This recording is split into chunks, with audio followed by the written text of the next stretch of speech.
Welcome to Crafty Chemist Designs. Today I'm going to show you how to create this beautiful fan fold, fun fold card. It's really easy. Take a look at this. You can fold it and it fits right inside of a 5x7 envelope, but it stands up so the recipient can display it. Let's get started. First, you're going to need to cut the base paper. So I'm using a solid colored cardstock here. I am using close to my heart's candy apple. And we're going to cut it 10 by 7. You want to use something that's a nice sturdy cardstock. Now I'm going to use my Fiskars trimmer that I have set up as a my scoring blade. And I'm going to score it at 5 inches along the 10-inch side. So that's going to be the main, card size. Now I'm cutting a piece that is 1 by 3, and I am using the same colored cardstock that I used for the base. You don't have to, but this is going to be the piece that holds up the sentiment. Okay, and now we are going to score it at 1/2 inch and 1 inch.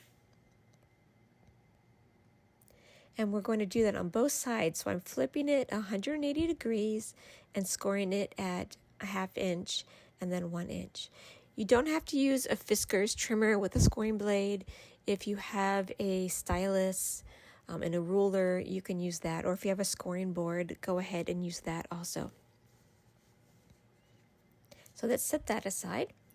Now I'm going to cut a piece that is 1 inch by 7 inches.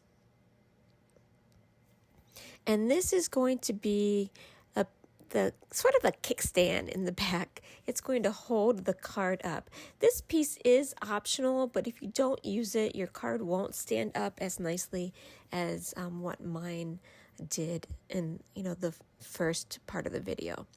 So now I'm going to score it at 1/2 inch on the left side.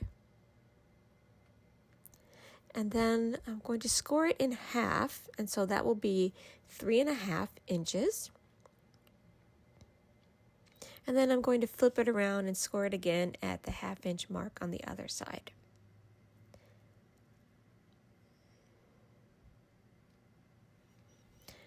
Okay, now we are going to cut a piece of, this is white daisy cardstock, and this is going to be the piece that we write our sentiment on, and it is a 4.5 inch square.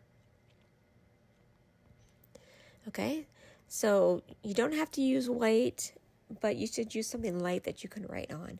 And then what I'm going to do is cut it in half diagonally. And when I'm cutting it in half on something like this, I always start in the middle and then cut up and down so that I don't push the points in. Okay, this is going to be a piece that decorates the front of my card, and I'm cutting it at 1 7/8. Okay, that's sort of the medium sized line right before the 2, and then 6 1/8. This is going to be sort of the middle pieces, so the middle skinnier pieces. Okay, and here I'm going to cut it diagonally. Same thing, I'm starting in the middle and cutting up and then down. I really recommend that you choose paper that is non-directional. It will make your life a lot easier. Okay, now this piece is going to be in the center, and I'm cutting this at 2 3/4 by 6 1/8, and then I'm cutting it in half diagonally.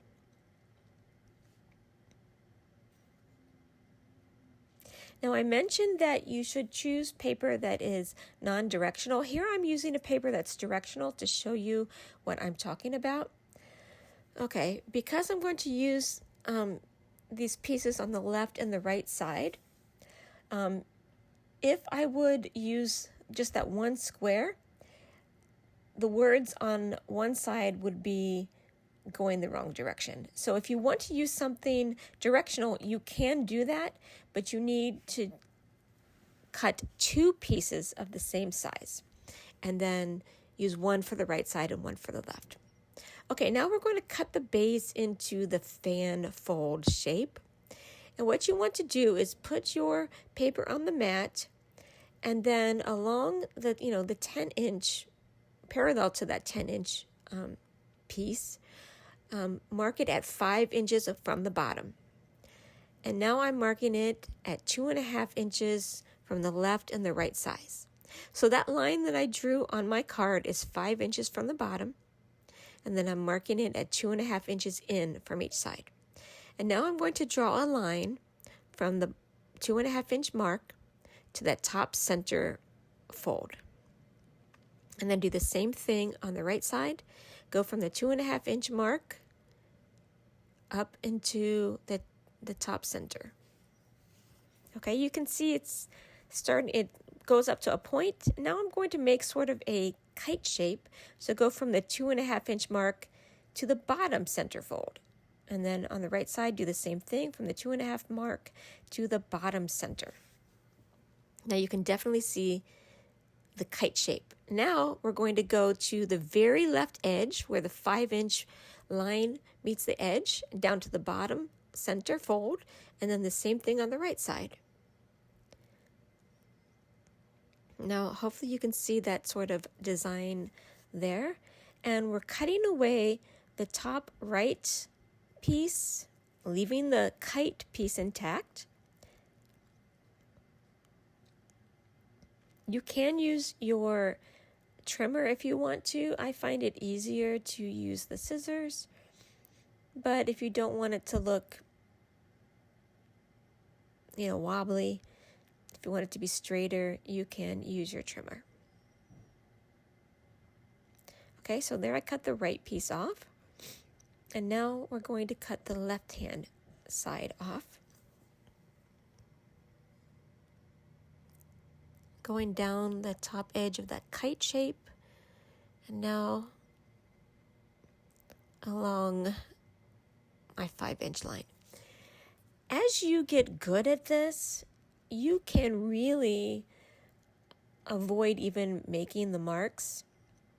I mean, really, you could just mark that 2.5 inch spot, put a dot right there at 2.5 inches, right along the 5 inch, up from the bottom, and you're fine.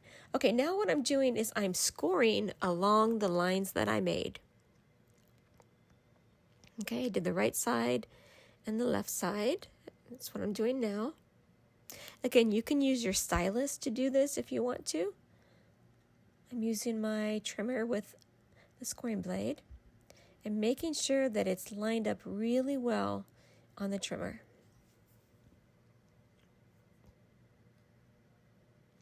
And now I'm just going to take a minute to erase all of the lines.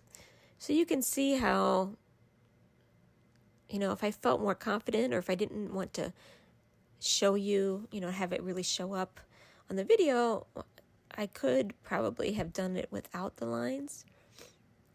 But for your first few, I would draw the lines. That way you don't mess it up. Because you really want these lines to be straight so you have nice points. If you don't get them right, you're not going to have nice points. Okay, so I'm getting all of the eraser marks in there away. Okay, and here I'm doing a mountain fold in the center. And I use my little tool there to sharpen it. And then the ones in the center, these lines in the center, I'm folding a valley fold. And now on the end, it's a mountain fold. Okay, so do the same thing on the other side. Remember, the center seam is a mountain fold. The one in the middle on the left is a valley fold, and then the one on the end on the left is a mountain fold. And you want to make sure when you get down towards the bottom where they all come together that you're folding it right along the score lines.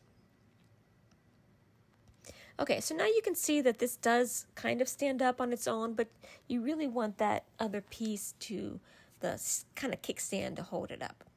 And we're going to put that on right now. You see how it's put on? You want the center score of your kickstand to fold in. It's a valley fold.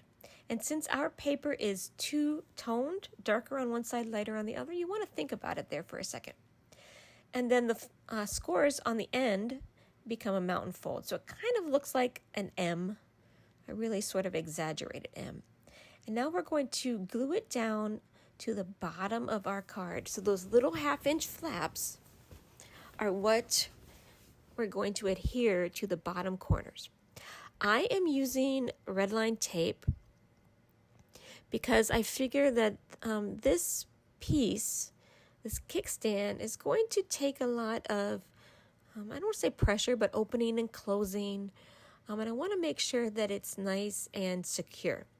You can use just a tape runner if you want, but for things like this, I like something that's a little more secure. You could also use glue if you want to use glue. I'm not really great with glue, so I tend to avoid it because I get it everywhere for some reason. So I tend to stick to red line or score tape. And my red line tape is only 1/4 inch, so I have to kind of put 2 layers down here because I want that whole half-inch section to be adhered down, just to make sure it's very secure. Okay, so now what we're going to do is line it up right on that bottom corner. You want the bottom edge to be, parallel with the edge of your card. So see how I'm lining it up with the edge? And then I'm folding it back, keeping it parallel, and I am folding my card up to match. There we go. I find that the easiest way. Now look how much nicer it stands up.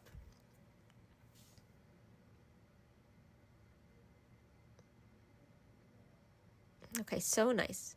Okay, now we're going to take that, the triangles from our 4.5 inch square that we made, and we're going to put it on the inside. It will serve as a space to sign, but it also covers up the little flaps on the kickstand to make it look a little bit more finished. I recommend signing your card before you glue this down. You can write on it after you glue it down, but it's so much easier to write before you stick it in there because you've got that sort of kickstand in the way. Okay, I'm just adhering. I'm going to use tape runner to adhere this down because this doesn't take a lot of abuse, so I'm fine with using tape runner here. Okay, and I'm going to center it in that diagonal space. Okay, and I am also going to put a piece of white daisy on the left side. You can add another sentiment. You can leave this off, but I feel it looks unbalanced. And also you want it to sort of cover up that the flap that's holding the kickstand down. So again, this makes it look more finished if you put this down. And I'm centering it as best I can on there.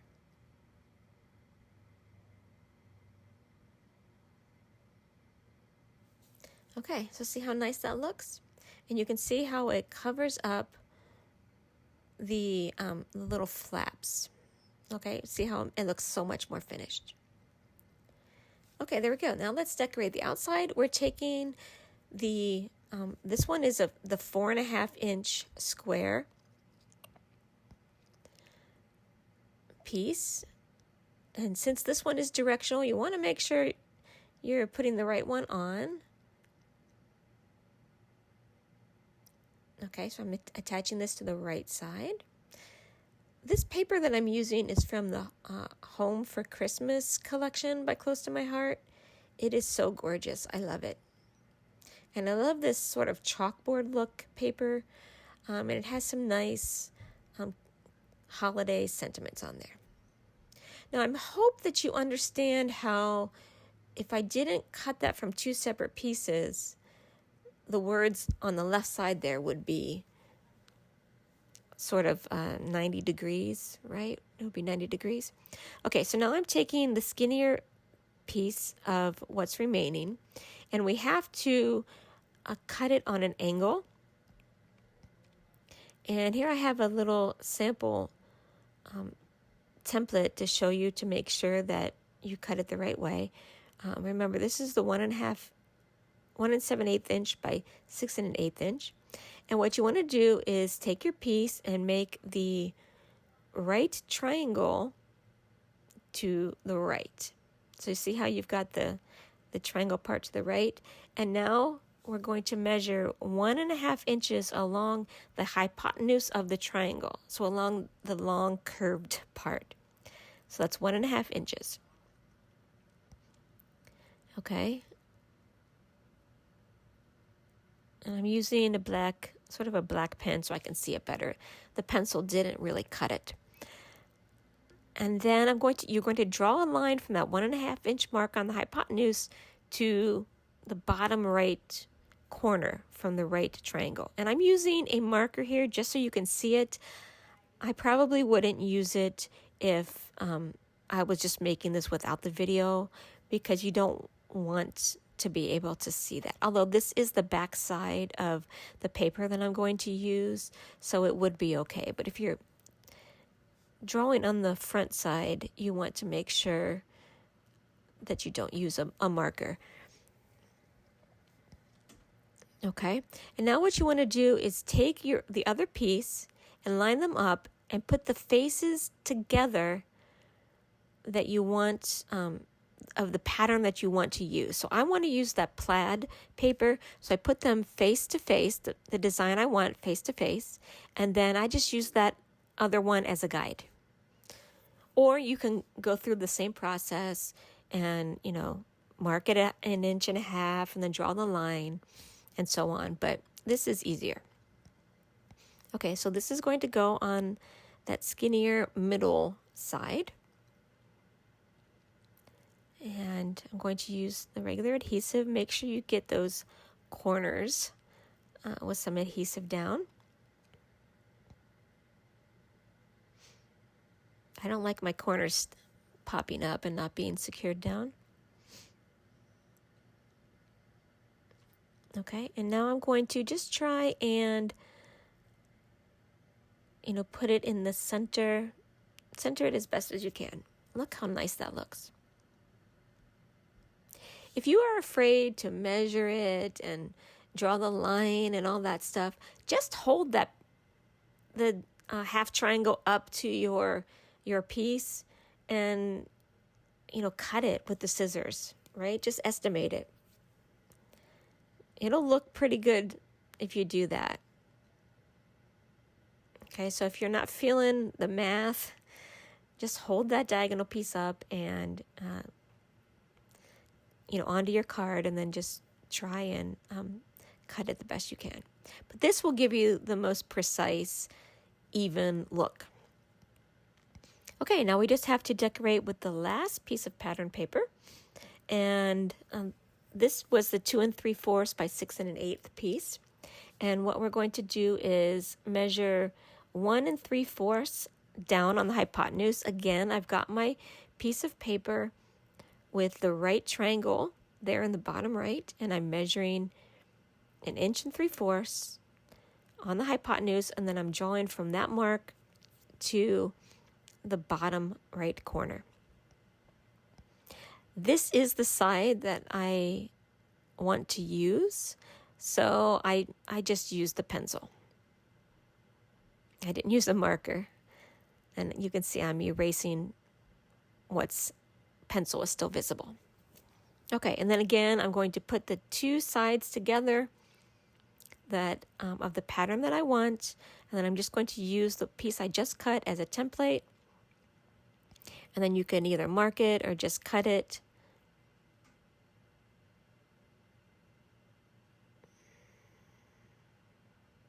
There we go. I really love this paper pack, everything about it. I love these poinsettias. Poinsettias are my favorite, and then I love the plaid. Again, I really kind of recommend non-directional paper. It makes it easier. I'm just going to adhere this down. I think that poinsettia is going to look so nice in the center part of the card. Okay, and I'm just centering this piece on the triangle opening as best as I can. There we go. Look how nice the poinsettia looks next to that plaid. They did a really good job on this this collection. Okay, you can see my tape runner ran out. It wouldn't be one of my videos if I didn't run out of tape runner. So I had another one nearby.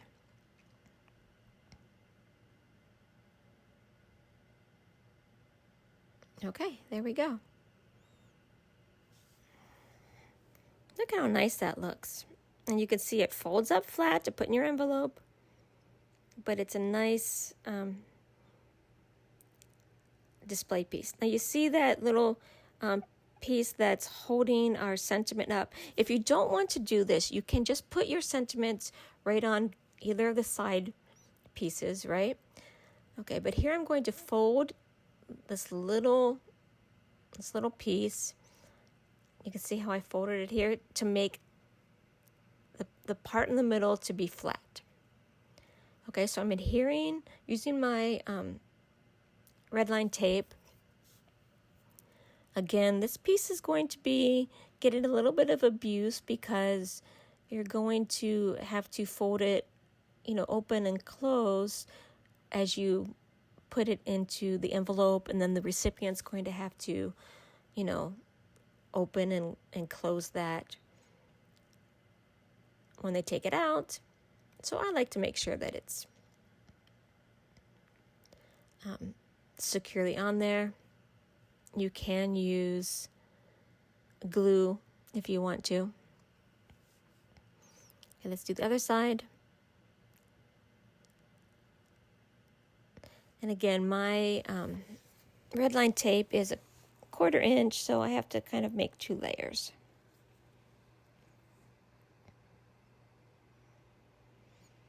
The hardest part is getting the little backing off of it. I think I'm doing pretty good.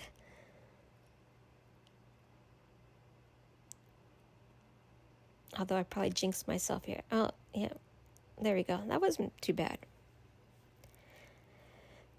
Okay, now what you want to do here is center it on your card. And you want to think about where you want to place your sentiment. And then those little side flaps should be right up against that center fold. You see how I'm putting the center flaps right up against the center fold? And then the flat part of that little piece sticks out. And before you put your sentiment circle on it or whatever you're doing, make sure that that folds to the left and to the right when you fold it up to go into the envelope. Okay? And again, I'm using the red line tape here because I figure my little sentiment is going to get a little bit of abuse coming in and out of the envelope, so I want to make sure it doesn't fall off. So I'm using some nice secure red line tape.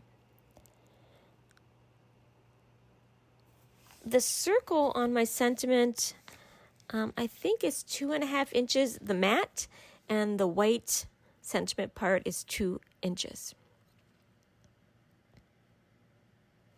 And I used a sentiment from Close to My Heart's Silver Bells Card Making Workshop stamp set, and I used it because it fit nicely onto a circle. It was a nice circular shape. Now see how that makes your sentiment pop out when it's standing up? Look how gorgeous that is. And then here it is in the Evergreen paper collection. Thanks for watching. If you like any of these papers, you can go to thecraftychemist.closetomyheart.com. I do go live every Sunday and do a demo like this at 4 p.m. Central Time on my Facebook page, Crafty Chemist Designs. I have a Facebook group called The Crafty Chemist Presents CTMH. Please, if you make one of these cards, post it in the group so we can see it. You can ask questions. I try to keep people up to date on products that are in stock or are close to going out of stock. And I have an Instagram and TikTok, Crafty Chemist Designs. I also have a blog called periodicallycrafty.blogspot.com, and I have written directions for this card on my blog, and I will link it in the video below. Thanks for watching.